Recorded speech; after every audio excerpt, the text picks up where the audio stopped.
Seoul's funeral homes are now filled with the bodies of young people and their heartbroken parents.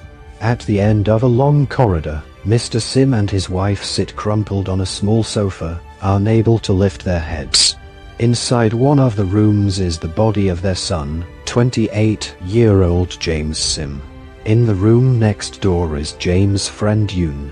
And in a funeral home across the city lies James' girlfriend. They had gone to Itaewon together on Saturday night with 2 other friends to celebrate Halloween. James had organized the evening. He was always the organizer, as he loved nights out with his friends, his mother says.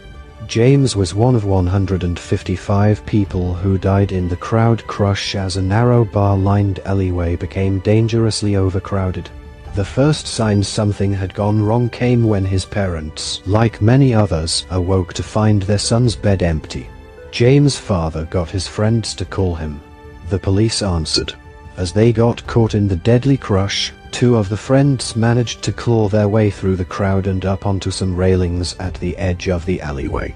James, his girlfriend, and Yoon couldn't make it out. James loved to exercise, and spent most of his spare time in the gym, lifting weights to bulk up, his mother says. She can't understand how this did not save him. James' relationship was getting serious, his father says. He and his girlfriend would have married soon if they had survived.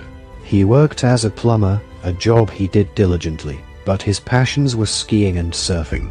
His mother's eyes crease with a flicker of joy as she recounts what he loved to do, but his father's close and tears fall. James was the best older brother, he recalls. How is my younger son going to cope without him? In the room, next to his coffin, sit half a dozen of his old school friends. Park Ju-sung has known him the longest, since they were 8.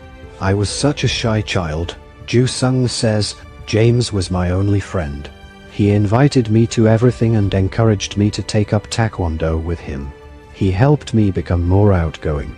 James' friend Yoon, whose coffin is in the next room, was grown up beyond his 28 years and comfortable in his own company. He loved exploring. In the evenings, he used to go to bars alone and try to speak to foreigners so he could learn foreign languages, says Jung-soo, who says he admired his confidence. More than half the victims were in their 20s and the trauma is being felt across this generation. This is the second disaster they have lived through. In 2014, 250 high school students died when a ferry sank off the southwest coast of the country. The high school students would have been in their 20s now. At a large public altar, set up in the center of Seoul, people gathered to mourn. 19-year-old Kim Dae-hoo laid a single white chrysanthemum, Korea's flower of mourning, in tribute to his friend Ragu Jordagan, who was 21. He had moved to South Korea from Malaysia in January 2021. The pair had become friends after Ragu approached him on the street to compliment his style. He worked in construction to earn money for his family back home, but he was creative at heart and dreamed of being a fashion designer, said Dae-hoo. They would hang out and listen to hip-hop music and swap fashion tips. They were teaching each other their languages. Ragu was more patient than me. He never got annoyed. Dae-hoo remembered, removing his glasses to allow his face to sink into his hands. Ragu had video called him from the alley as the crush started. He was next to a young woman who was struggling to breathe. They stayed on the phone as Ragu tried to figure out how to escape. Then the woman's hand went cold and Ragu hung up. This was the last day Dae-hoo heard from him. The next morning, he looked through the videos being shared on social media and saw the face of his friend in the crowd, pale and distressed.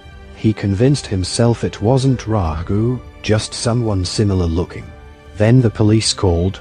It seemed he had been pushed and trampled on, they said. Learning the names and the stories of the dead is making this tragedy even harder for people here to comprehend.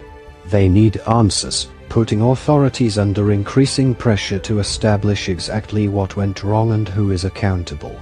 James' parents are not ready to blame. Our son was pushed, and he died. It was an accident. We have not thought who was responsible.